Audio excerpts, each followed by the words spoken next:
मी वृषाली भुरले. मी 2016 पासून हे काम करते. कामगार होते इथे, वेळेवर कामगार येत नव्हते इथे कामाला. मग ते वेळेवर येत नसल्यामुळे मग माझ्या सासऱ्यांनी मला तयार केले.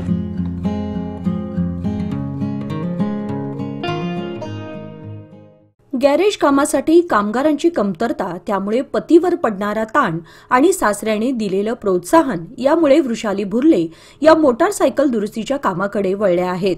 मोटारसायकल दुरुस्ती व्यवसाय म्हटलं की पुरुषांची मक्तेदारी आलीच. मात्र आता सोलापुरात वृषाली भुरले यांच्या रूपाने महिला मेकॅनिक बघायला मिळत आहे.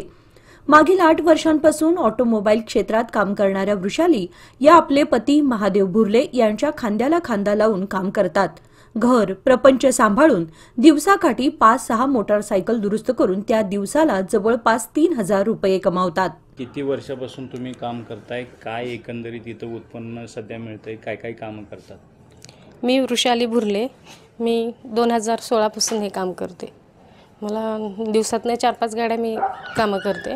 2-2.5 रुपये मला मिळतात. काय कसं काय वळालं ते या क्षेत्राकडे?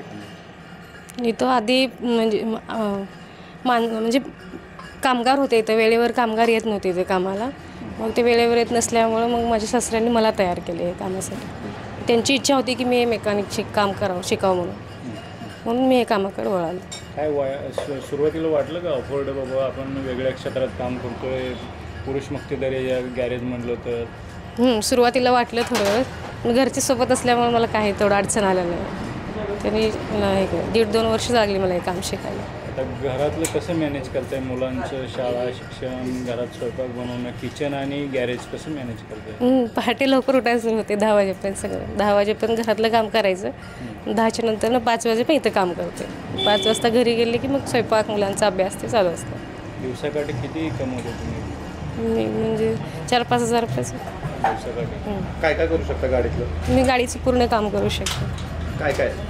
क्लच प्लेट चेंज करायचं, स्टेअरिंग कोन, टायमिंग चेन आणि वॉल सेटिंग करायचं, ब्लॉक पिस्टन बदलायचं, इंजन काम, पूर्ण काम. टायमिंगचे हे चेंज पॉकेट चेंज करायचं, बदलायचं, सगळं करतो.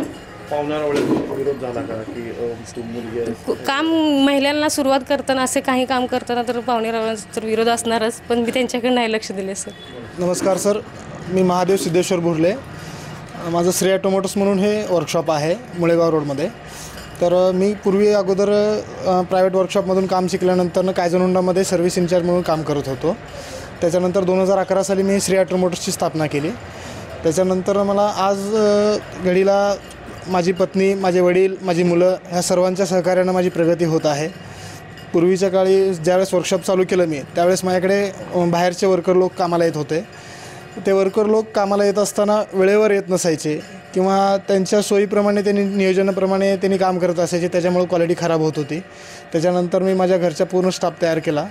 तो एकदम चांगल्या रीतीने काम करत असल्यामुळे माझ्या कामाची क्वालिटी चांगली राहिली. कामाची क्वालिटी चांगली असल्यामुळे मला बेनिफिटही चांगलं मिळू लागलं, पैसे चांगले मिळू लागले. काय विरोध झाला की काय पाहुण्यारावळ्यांचा बाबा पत्नीला? सर्वात महत्त्वाचं म्हणजे माझ्या वडिलांचा सपोर्ट असल्यामुळं मी कोणाचाही विचार केला नाही. तसा तर काही फॅमिली, काही बाहेरच्या लोकांचा विरोध झाला, तरीही आम्ही कोणाचा विचार न करता माझ्या पत्नीला मी सर्व काही शिकवून आज ती पूर्णपणे स्टँड आहे. एक स्वतंत्र वर्कशॉप चालू शकते ती. सुरुवातीला तुम्ही तुमचे 2 हात राबत होते, आता 2चे 4 झाले, तर घरचेच हात राबतात. काय इन्कममध्ये फरक पडला किंवा? पूर्वी जो मी बाहेरच्या मेकॅनिक लोकांना पेमेंट केल्यानंतर माझ्याकडे समजा 500 रुपये राहत होते, तर आता पूर्णपणे 2,000 ते 3,000 रुपये माझ्या खिशातच राहतात. मला बाहेर द्यायची गरज नाही पडत. काय आव्हान काय कराल नागरिकांना, काय सल्ला द्याल? भविष्यामध्ये हेच नियोजन आहे की माझ्या पत्नीला मी वर्कशॉप चालवण्यासाठी देऊन महिलांना कामासाठी प्रोत्साहन करणार आहे की मी इथनं माझ्या पत्नीच्या अंडर त्यांना ट्रेनिंग देऊ शकेन आणि मी दुसरं वर्कशॉप चालू करू शकेन. स्त्रीच्या मनात जर असेल तर ती खूप काही करू शकते. तिला कोणतीही फील्डमध्ये काम करण्याची ताकद आहे. फक्त तिच्या मनात इच्छा किंवा त्याचे फॅमिली सपोर्ट जर असेल तर ती सर्व कामामध्ये यश मिळवू शकते.